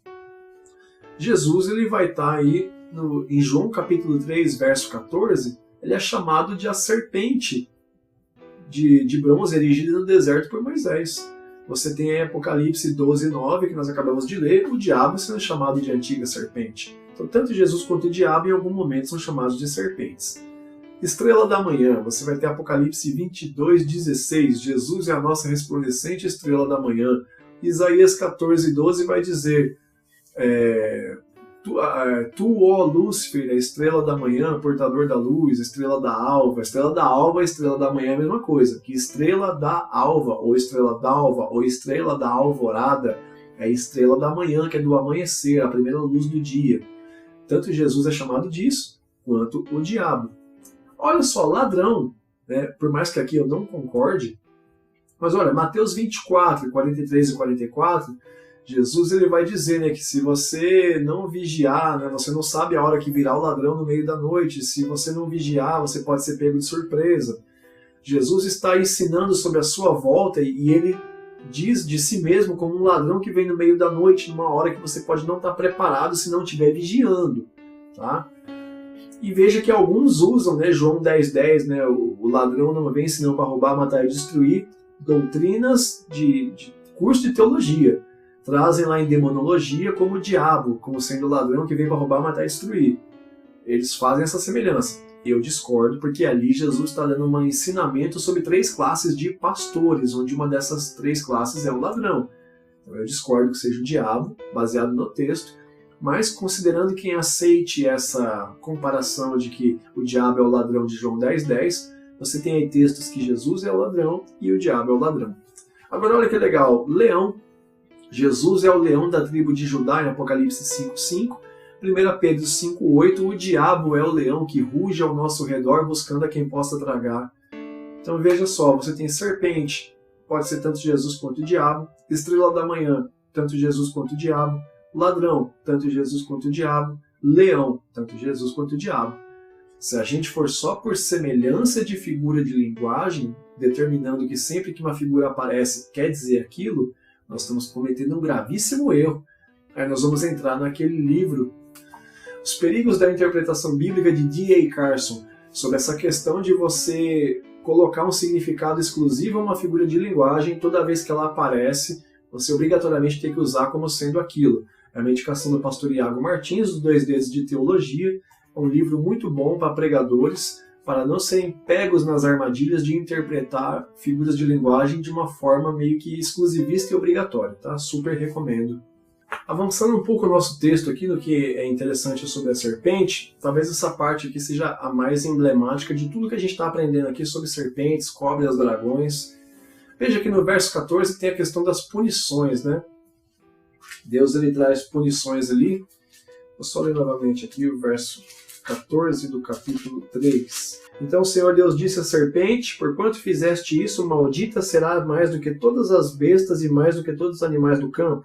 Sobre o teu ventre andarás e pó comerás todos os dias da tua vida.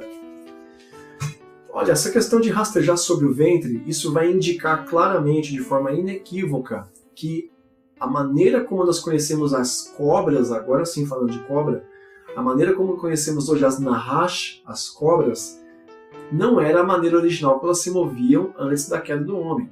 Tá? Isso é em razão de uma punição. Então veja, rastejar sobre o ventre indica claramente a perca da mobilidade da locomoção natural que esse animal tinha antes. Né? Com todo o conceito que a gente já estudou de serafins, há uma possibilidade altíssima, eu diria, bater na casa dos 99%, de que essa cobra que agora rastejaria, ela perdeu ou as suas patas, ou as suas asas, ou os dois. Sem sombra de dúvida, no meu entendimento de tudo que eu estou passando para vocês aqui, uma dessas situações a serpente perde. A punição dela rastejar, inclusive, pode indicar, né, como ela era sagaz, astuta, e isso gerava vaidade, né, sobre a prudência, a sabedoria que ela tinha. O fato dela rastejar pode indicar, inclusive, que ela perde aquela imponência e aquela postura diante de outros animais do campo. Né? Visto que o fato dela coagir Eva ao erro não tem nada a ver com locomoção. O fato dela argumentar com Eva e fazer Eva cair no erro, no que isso prejudicaria a locomoção do animal? Ela tem 2 punições, ela tem 3 punições, na verdade. Maldita mais do que todos os animais, rastejar sobre o ventre e comer o pó da terra. Tem a questão, porém, inimizade entre ti, mas aqui a gente vai chegar lá daqui a pouco. Eu não vejo isso como punição, mas como consequência, tá? Veja só. O que a serpente faz com Eva para que Eva erre não tem nada a ver com locomoção. E ela é punida com locomoção. Por isso que eu entendo que aqui é uma destituição de posto. Ela perde a imponência, perde o respeito, perde a imponência em relação a outros animais. Veja que o que diz aqui? Antes de qualquer coisa, a punição da serpente é: maldita mais do que todos os outros animais. Aqui eu vejo um rebaixamento. Aqui eu acredito, pelo entendimento que eu estou construindo aqui, eu entendo que aqui ela deixa de ser Saraf para Nahash. Tanto que Moisés, quando relata sobre ela todo o tempo no capítulo 3, ele nunca usa Saraf para ela, mas sempre Nahash, porque ele escreve como aqui, já contando o fato de um ser que já tinha sido destituído.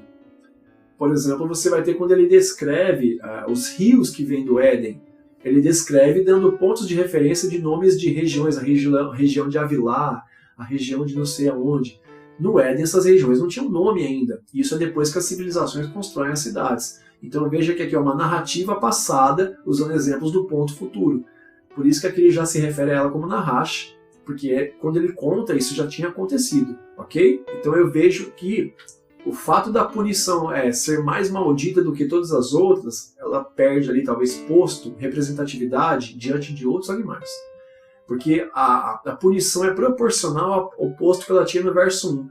A serpente que era mais astuta do que todos os outros animais que Deus tinha feito. Então é evidente que a primeira punição seja mais maldita do que todos os outros animais. Eu vejo aqui uma perda de posição, de representatividade. Por isso, ela recebe como consequência a locomoção. Porque antes ela, como altiva, como eu acredito que voava, e assim como a descrição de Jó 41, da imponência de Leviatã, voar e olhar tudo de mais alto, acredito que aqui também a serpente voava, e isso tinha a sua imponência como saraf. Lembra que no começo eu disse que quando você tinha serpentes e sarafs pela cultura egípcia, eles ficavam sempre próximos a aposentos reais e a tronos? Tanto que a consequência é o quê? Quando a saraf é destituída para Nahash, Deus expulsa o homem e a mulher do jardim e ele põe querubins agora para guardar a entrada. Porque provavelmente a Nahash, a saraf que fazia esse posto agora perdeu o posto e virou Nahash, cobra normal, e aí teve que ser guardado. E veja que ele guarda com querubins, mas como a serpente era flamejante, a saraf, ele coloca uma espada flamejante voando ao redor do jardim. Vê que aqui tem aí claramente um entendimento sobre uma substituição. A serafim foi destituída, virou cobra. Eu expulso os homens. Agora eu coloco querubins para cobrir aqui, onde era uma saraf, uma guardiã. E você tem isso, inclusive, na cultura suméria, quando você tem ali Adapa, ele sendo levado até os deuses para ser julgado, né, a questão do pão e da água da vida, o guardião do jardim onde ele estava, você vai ver, eu vou pôr a imagem para você aí, era como se fosse uma cobra com patas e com asas, que guardava o jardim de Edenu. Eu vejo que aqui então há uma substituição. A saraf perde o posto, vira Nahash, uma cobra normal. Adão e Eva são expulsos, Deus fecha o jardim, põe querubins guardando a entrada, e coloca a espada flamejante em volta. Ele substitui um ser angelical flamejante por outro ser angelical que não era flamejante, mas para compensar isso ele põe a espada flamejante voando em volta. Esse é o entendimento que eu construo em cima dos escritos e da cultura dos povos dessa região. Tá? Você pode não aceitar e está tudo bem, sem problema. Ela perde então a questão da locomoção em relação aos outros animais. Ela começa a olhar tudo mais de baixo agora, tá? Agora veja que ela perde provavelmente o seu posto, né? A virtude que a gente falou no começo do capítulo 3. Agora olha que interessante. A serpente ela não come do fruto. Por que então o castigo da serpente estaria relacionado a comer o pó da terra? Porque ela induziu Eva a comer o fruto. A punição para a serpente é completamente diferente do que é para Eva e do que é para Adão. Cada um tem a punição de acordo com a sua falha. Mas se a serpente não come do fruto e ela é agora punida a comer o pó da terra, o que poderia ser isso? O erro que ela comete é argumentar maliciosamente contra a mulher. Por isso que o castigo da serpente é em relação à fala. Ela deixa de falar. As serpentes que nós conhecemos hoje, as cobras, as áspides, não falam. Ela deixa de ser seraf e passa a ser Nahash. Lá na frente, em Isaías 6, as sarafs falam e cantam ao Senhor. Então essa aqui passou a ser Nahash. Agora, como é que a gente consegue argumentar isso biblicamente? Algumas culturas dos beduínos, o povo do deserto, o povo da Mesopotâmia, a região da Suméria, algumas culturas, quando eles vão se referir, né, ao ficar calado ou ficar em silêncio, uma região amplamente desértica, eles usavam muitas vezes a expressão idiomática: come pó e fica calado, enche tua boca de terra e fica calado. Aqui, nós aqui das Américas, né, alguns usam a expressão: cala tua boca, enche tua boca d'água para você não falar. Claro que no deserto eles vão usar isso com areia, né? E nós temos um texto bíblico que aponta isso, e pode ser um indicativo, e é muito interessante. Né? Você vai ter a questão, por exemplo, aí que na cultura e na fala hebraica, né, questão judaica, tudo que eu acabei de mencionar, é uma cultura especificamente daquela região. Olha, por exemplo, Lamentações, capítulo 3, verso 26 até o 29, olha que interessante. Bom é ter esperança e aguardar em silêncio a salvação do Senhor. Bom é para o homem suportar o jugo na sua mocidade. Assente-se solitário e fique em silêncio, porquanto Deus o pôs sobre ele. Põe a sua boca no pó, talvez ainda haja esperança. Esse texto é emblemático porque no mesmo contexto imediato, né, daquilo dentro da perícope que propõe, você tem o ficar em silêncio aparecendo várias vezes, concluindo com o pôr da boca no pó. Ou seja, se você se conservar em silêncio calado, talvez haja esperança. Ele começa dizendo: bom é ter esperança e aguardar em silêncio a salvação do Senhor. E aí ele conclui: põe a tua boca no pó, talvez ainda haja esperança. É um ciclo perfeitamente fechado sobre o silêncio. E ele usa a expressão idiomática: põe a boca no pó. É também da cultura judaica e dos beduínos, dos povos da região, a cultura de que quando você se prostra e você põe a boca no chão, você está se humilhando, colocando-se mais abaixo do que todos os seus superiores. Isso também é bem verdade, mas há uma curiosidade histórica e linguística bem legal, essa questão de se referir ao silêncio como encher a boca de pó, o que pode ser o que Deus tenha dito para a serpente, que fez com que ela passasse a partir daquele momento a não falar mais, o que faz bastante sentido, dado que cada um é punido de acordo com o seu erro, e aí, em consequência, as serpentes pararam de falar daquele momento em diante.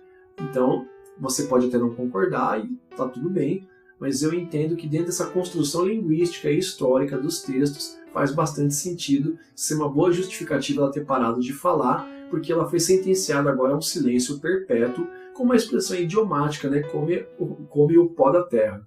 Agora aqui é muito interessante o verso 15, né, que é a questão o que eu considero não punição, mas é consequência da punição, que é o porém inimizade entre ti e a mulher, entre a tua semente e a semente dela, né? Aqui a gente tem o mesmo padrão de rima judaica, né, da poesia judaica, que a rima não é por fonética, mas é por repetição de argumentos, que eu falei antes. A gente vai ter aqui o mesmo padrão. Olha que interessante, você dizer a mesma coisa duas vezes de forma diferente para gravar. Olha só o verso 15. Porém, inimizade entre ti e a mulher, entre a tua semente e a sua semente. Ah, mas são coisas diferentes. A serpente e a mulher é uma coisa, os descendentes dela são outra. Será que é? Olha que legal. Aqui, praticamente todos os teólogos concordam, né, que é uma profecia de dupla aplicação. Né? Deus ele se dirige à serpente e à Eva, mas o alvo é ponto futuro.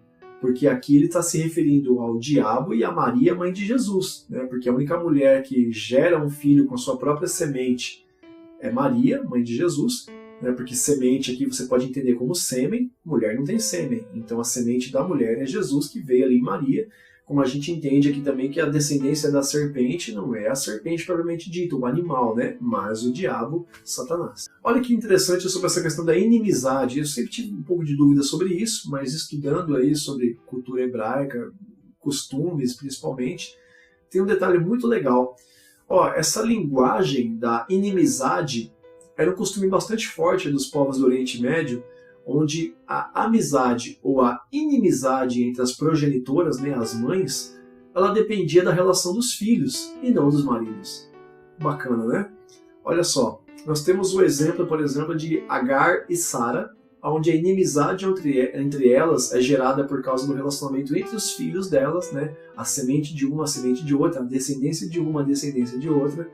Nós temos também Raquel e Lia, que primeiro tem a questão lá da esterilidade de Raquel, depois nascem os filhos, e aí tem aquela rivalidade dos filhos que influenciou nas tribos de Israel, né, do conflito entre eles. Veja que essa questão de porém inimizade entre ti e a mulher, essa inimizade é dada pela descendência delas. Veja que a inimizade que houve entre a serpente e a mulher é por causa do antagonismo entre Jesus e o diabo, que eram os descendentes da serpente e da mulher. Então essa inimizade está relacionada à descendência. Então não são casos diferentes e isolados. A inimizade entre ti e a mulher, e entre a semente é uma repetição. Porque para os leitores da Torá fazia total sentido isso. Eles entendem que as progenitoras elas têm inimizade devido à relação entre os filhos. Interessante, né? Agora olha sobre essa questão de tu ferirás a cabeça e tu lhe ferirás o calcanhar. Veja aqui, ó, essa parte ao mesmo tempo que parece muito claro, né, sobre pisar na cabeça, ela não tem um consenso entre a maioria dos teólogos, né? Veja que, por exemplo, ao mesmo tempo que a gente sabe que pisar a cabeça significa autoridade imposta pela força, como a gente tem essa questão de uma vitória em batalha, né? Tem Lucas capítulo 10, né? Daria autoridade, vai pisar serpentes, escorpiões. Nós não temos muita clareza sobre essa questão de ferir o calcanhar, né? Nesse texto de Lucas, inclusive, nós temos uma confirmação de autoridade exatamente após Jesus afirmar que ele via Satanás cair do céu. O relato vai dizer que o pessoal volta contando para Jesus, né, que expulsou demônios e os espíritos se sujeitaram a eles, né, Jesus se alegra e tal. E aí ele fala, via Satanás cair do céu como um raio, e em seguida ele fala sobre essa questão de dar autoridade para que pisem serpentes e escorpiões. E o interessante é que isso poderia estar tipificando, né, Satanás cair do céu como um raio, poderia ser uma tipificação, uma figura de linguagem para esse momento de que o serafim estava perdendo as asas e sendo lançado em terra para começar a rastejar em relação aos seus opostos, né? Mas é só uma tipificação de perda de autoridade, perca de imponência, tendo que agora rastejar ao alcance dos pés dos seus inimigos, podendo ter a sua cabeça pisada. Poderia ser uma relação direta com esse texto. Você pode concordar ou não tem problema, mas eu aceito bem também com naturalidade isso. Agora, quanto a ferir o calcanhar, aí já fica um pouco mais complicado, porque a teologia não tem um consenso sobre esse significado de o que quer dizer a serpente ferir o calcanhar. Veja que aqui são brigas entre as sementes, né? A semente da serpente ferir o calcanhar da semente da mulher. A semente da mulher pisar a cabeça da semente da serpente. Tem algumas aplicações que dá para ser feito aqui, nenhuma delas é muito popular. Tem uma aplicação que é sobre a questão do prego que é nos pés de Jesus, quando ele está crucificado, que a própria crucificação de Jesus seria a ferida no calcanhar, mas nenhuma aplicação dessa é muito popular.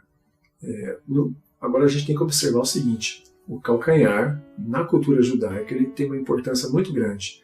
Vamos entender, por exemplo, isso aqui, olha, Gênesis no capítulo 25, você vai ter o verso 26 que diz, depois saiu seu irmão agarrado a sua mão ao calcanhar de Esaú, aquele nascimento de Jacó. Por isso chamou o nome de Jacó. Por isso o quê? Porque ele saiu com a sua mão agarrada ao calcanhar de Esaú. Por essa razão, o nome desse menino foi Jacó. E era Isaac da idade de 60 anos. Olha isso aqui que legal. O nome de Jacó, a palavra Jacob ou Iacob, é da mesma radical hebraica da palavra Yakeb ou Akeb, que é calcanhar. E aí, Jacob é aquele que agarra o calcanhar. Veja que a gente tem eu vou colocar na tela para você aí, por exemplo, calcanhar e Jacó ou Jacob. E tem essa questão do hebraico, a raiz de palavras, se você muda Yaakov ou Jacob, você mudar o V pelo B, eles têm a mesma fonética, né? Assim como P e F têm a mesma fonética. Você tem o nome da pessoa pela sua característica. E a característica de Jacó é que ele queria nascer, mesmo sendo gêmeo, primeiro que Esaú. Não é uma enganação, como falam que Jacó é enganador, Jacó é usurpador. Ele é aquele que agarra o calcanhar, aquele que fica no encalço porque quer tomar a frente e pegar a vez para si. Isso não é enganar, isso é ultrapassar. É uma aplicação diferente isso. Quer ver um outro texto muito interessante sobre essa questão de encalço e de serpente? Gênesis 49:17, você vai ter ali o próprio Jacó abençoando seus filhos, né, as 12 tribos de Israel. Olha o que ele fala para Dan no verso 17, que interessante.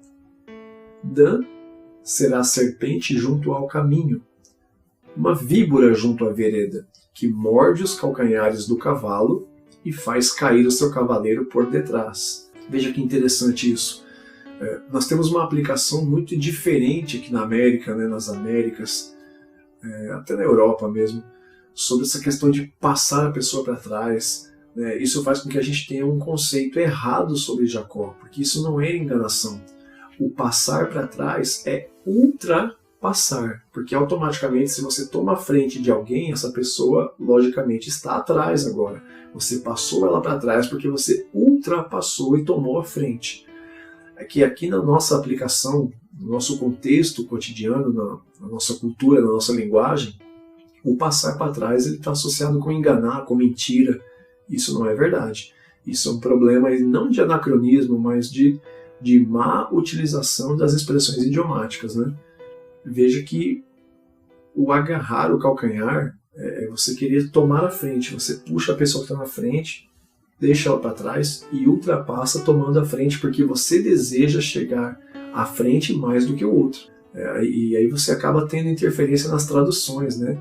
Porque Esaú vai dizer, eu fui enganado por meu irmão Jacó por 2 vezes. Ele não foi enganado, ele foi ultrapassado.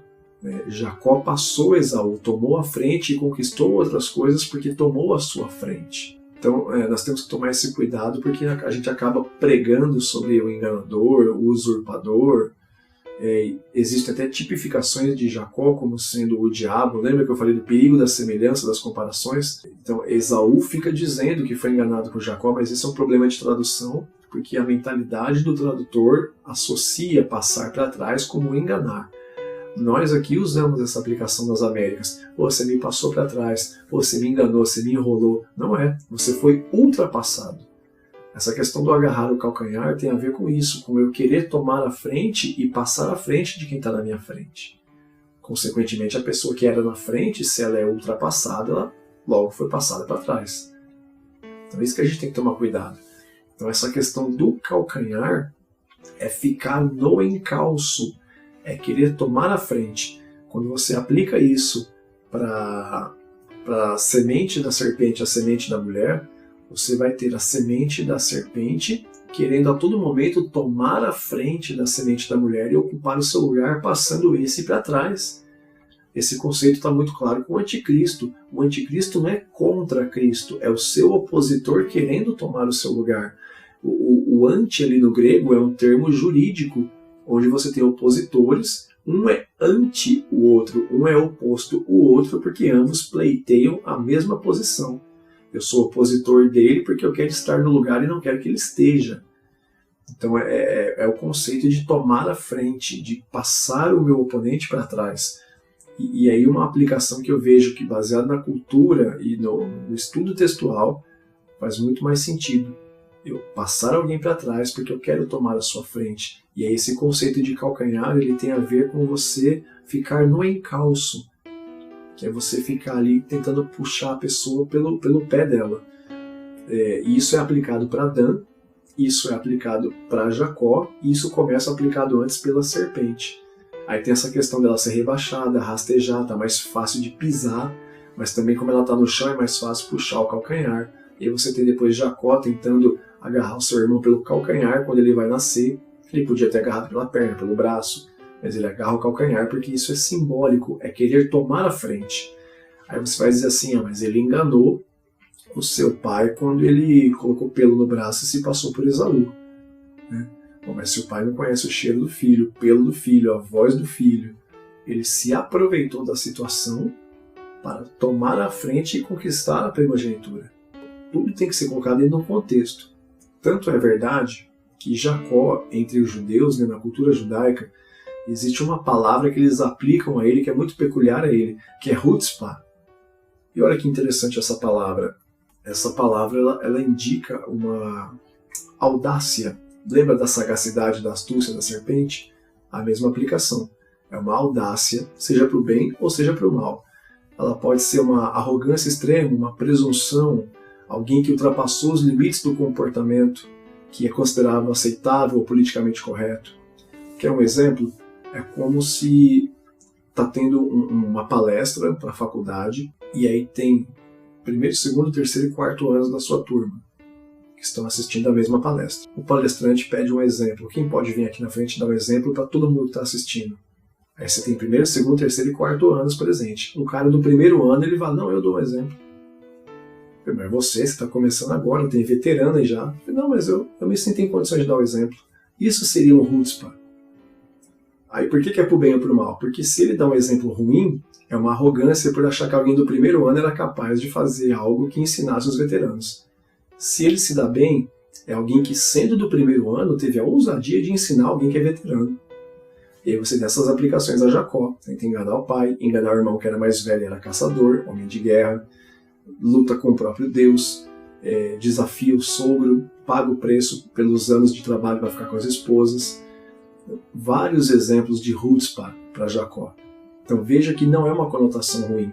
E essa associação do calcanhar é feita, e eu entendo que essa forma seria mais coerente dentro do texto, do costume judaico e da aplicação da serpente querer constantemente tomar o lugar ou a frente de Jesus, ocupar o posto que era seu.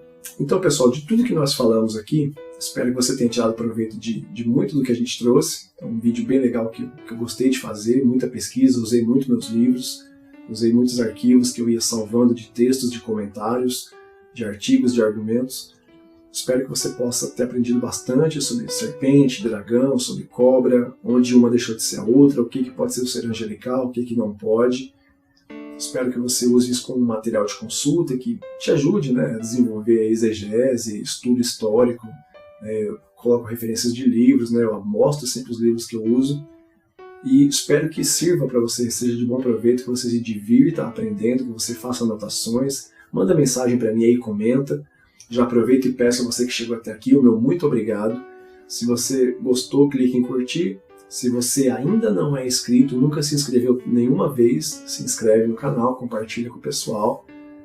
E nós possamos estar aqui no próximo vídeo estudando mais, porque para mim é muito legal. Espero que você se divirta também. Tá? Que Deus abençoe você, sua casa e sua família, em nome de Jesus.